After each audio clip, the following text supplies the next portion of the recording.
Breaking news. Dharmasthala తవ్వకాల్లో కీలక మలుపు తిరిగింది. నిన్నటి సెట్ తవ్వకాల్లో మానవ అవశేషాలు దొరికినట్టుగా మళ్ళీ సమాచారం వస్తుంది. 11వ నంబర్ పాయింట్కు అతి సమీపంలో మానవ అవశేషాలు దొరికినట్లుగా తెలుస్తోంది.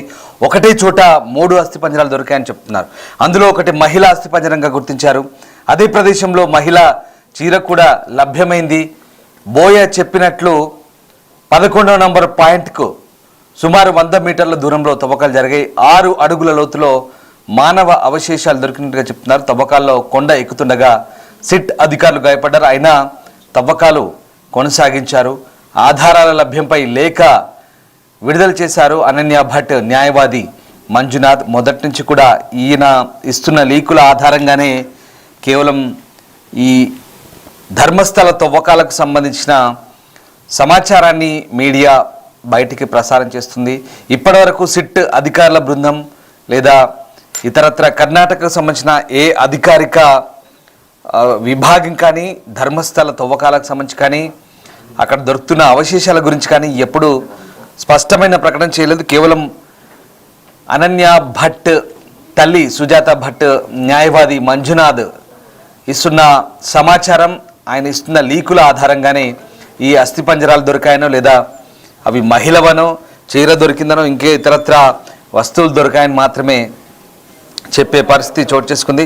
సో నిపుణుల బృందం సైట్ 13 వద్ద జీపీఆర్ సర్వేను కూడా నిర్వహించబోతున్నట్టుగా తెలుస్తోంది. విద్యుత్ లైన్ ఉండడం వల్ల ఆ ప్రదేశం ప్రధాన రహదారికి దగ్గరగా ఉండడం వల్ల తవ్వకం ప్రక్రియ కొనసాగించే ముందు నిపుణుల అభిప్రాయాన్ని తీసుకోబోతున్నారు. ధర్మస్థల సామూహిక ఖననం కేసుకు సంబంధించి సాక్షి అలాగే ఫిర్యాదుదారుడు అయినటువంటి ఆ వ్యక్తి ఆరోపించిన స్థలం దగ్గర ప్రస్తుతం తవ్వకాలు అయితే జరుగుతున్నాయి. 13వ నంబర్ వద్ద ఏదైనా మానవ అవశేషాల కోసం వెతకడానికి గ్రౌండ్ పెనట్రేటింగ్ రాడార్, ఇతరత్ర సాంకేతిక పరిజ్ఞానాన్ని ఉపయోగించడంపై ప్రత్యేక దర్యాప్తు బృందం నిపుణులు సర్వే నిర్వహించబోతున్నారు. ఇక ఆ దృశ్యాలు మీరు నిన్న జరిగిన లాఠీ చార్జ్ సంబంధించిన దృశ్యాలు పక్క చూస్తున్నాం, మరో పక్క తవ్వకాలకు సంబంధించిన దృశ్యాలు మనం చూస్తున్నాం.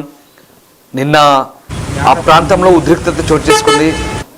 పోలీసులు జనాల్ని చెదరగొట్టారు.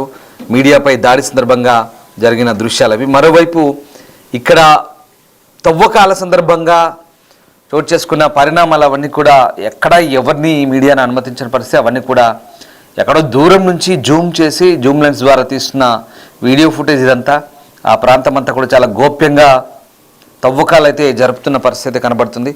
సో 11వ పాయింట్ దగ్గర అవశేషాలు దొరికినట్టుగా మొన్న కూడా సేమ్ ఇలాంటి వార్త ఇచ్చారు. 3 అస్థి పంజరాలని చెప్పారు, మహిళా చీర అని చెప్పారు. మళ్ళీ అదే సమాచారాన్ని ఇప్పుడు ఆ లాయర్ మళ్ళీ లీక్ చేస్తున్నారు.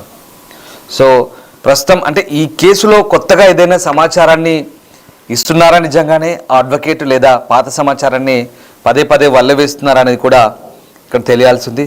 సో మొత్తం మీద సిట్ అధికారులు అయితే తమ పని తాము కానిచ్చేస్తున్నారు. ప్రాంతం అంతా కూడా అయితే ఇప్పుడు ఆ ఆరోపణదారు ఎవరైతే ఉన్నారో విజిల్ బ్లోయర్గా మారిన వ్యక్తి ఇస్తున్నటువంటి సాక్ష్యాల ఆధారంగా జీపీఆర్ లేదా ఇతర సాంకేతిక పరిజ్ఞానాన్ని వాడే అవకాశాన్ని పరిశీలిస్తున్నారు. ఎందుకంటే అక్కడ విద్యుత్ లైన్లు ఉన్నాయి, అలాగే ఆ ప్రదేశం అంతా మెయిన్ రోడ్డుకు దగ్గరగా ఉంది. దీంతో మృతదేహాలు వెలికితీసే ప్రక్రియ కొనసాగించే ముందు నిపుణులు అభిప్రాయం తీసుకునబోతున్నారు సిట్ వర్గాలు. బెంగళూరు నుంచి ఈ జీపీఆర్ పరికరాలు రప్పించే అవకాశం ఉంది. అలాగే భారత వాతావరణ శాఖ ఐఎండీ ఆరెంజ్ అలర్ట్ కూడా జారీ చేసింది. దీంతో వర్షాలు కురిసే ఛాన్స్ ఉంది.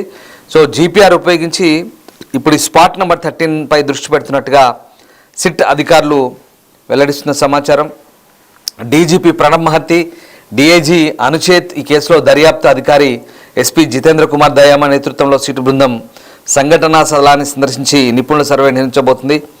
ఈ తడి నేల అలాగే వర్షం నుంచి సిగ్నల్ ఖచ్చితత్వాన్ని తగ్గించే అవకాశం ఉన్నప్పటికీ కూడా తవ్వకాలకు సహాయం చేయడానికి గ్రౌండ్ పెనట్రేటింగ్ రాడార్ లేదా పర్వత రాడార్ వ్యవస్థలను ఉపయోగిస్తామని అధికారులు చెప్తున్నారు. విజువల్ బ్లోయర్ చూపించిన 13 ఖనన స్థలాల్లో 12 ప్రదేశాల్లో తవ్వకాలు పూర్తయ్యాయి. సైట్ నంబర్ 11కి దగ్గరగా ఉన్న స్పాట్ 14 కూడా తవ్వారు. అలాగే మానవ అవశేషాలు కనుగొన్నట్టుగా ఇక్కడ సిట్ అధికారులు అయితే అధికారికంగా వెల్లడించలేదు. కానీ ఈ ఆగస్టు 4న స్పాట్ నెంబర్ 11కి దగ్గరగా ఉన్న చెట్టు దగ్గర అనుకోకుండా ఒక అస్థిపంజర అవశేషం అయితే కనుగొనబడింది.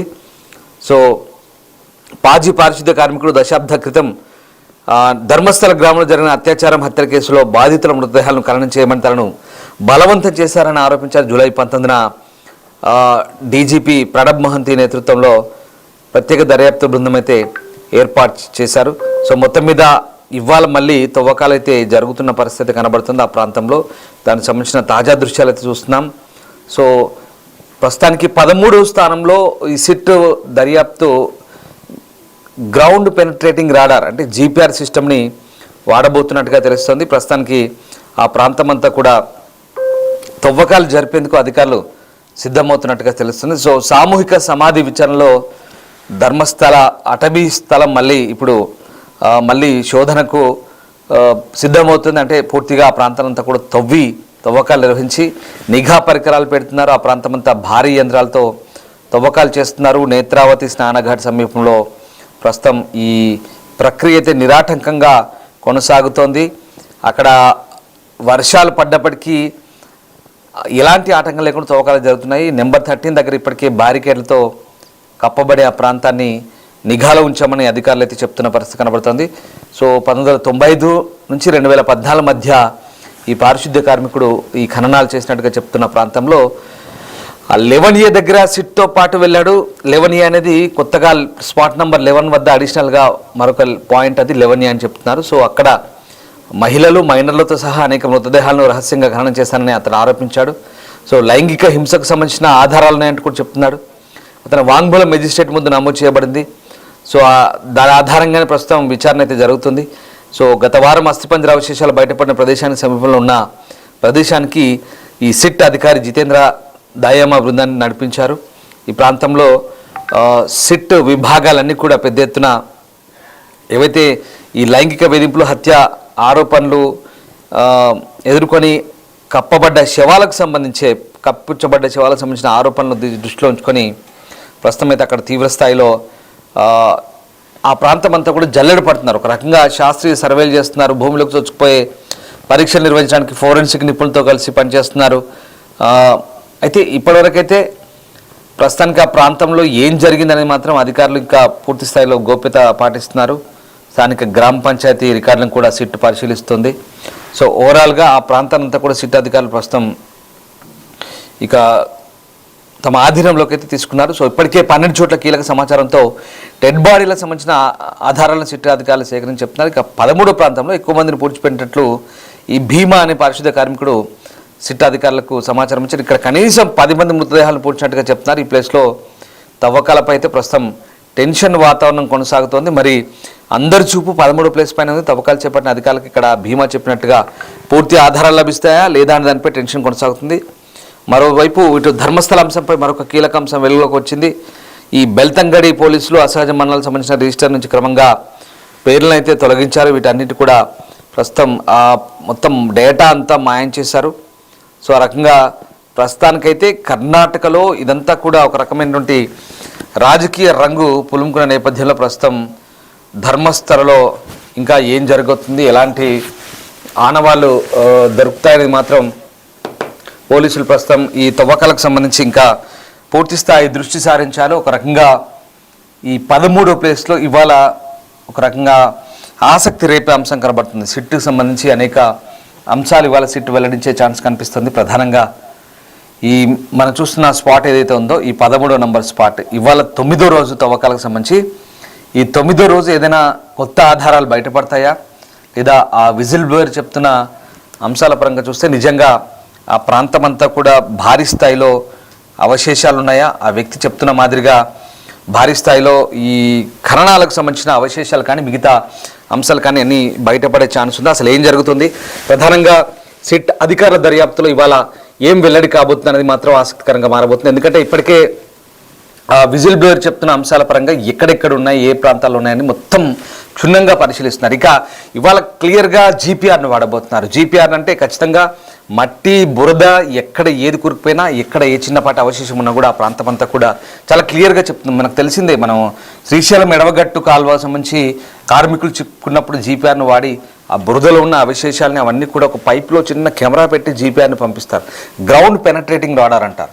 సో ఈ గ్రౌండ్ పెనట్రేటింగ్ రాడార్ అనేది జీపీఆర్ అనేది ఎలాంటి సంక్లిష్ట పరిస్థితుల్లో అయినా మట్టిలో కానీ భూమిలో కానీ ఎలాంటి అవశేషాలున్నా కూడా చాలా క్లియర్గా కనిపెట్టి సిగ్నల్స్ని పంపిస్తుంది.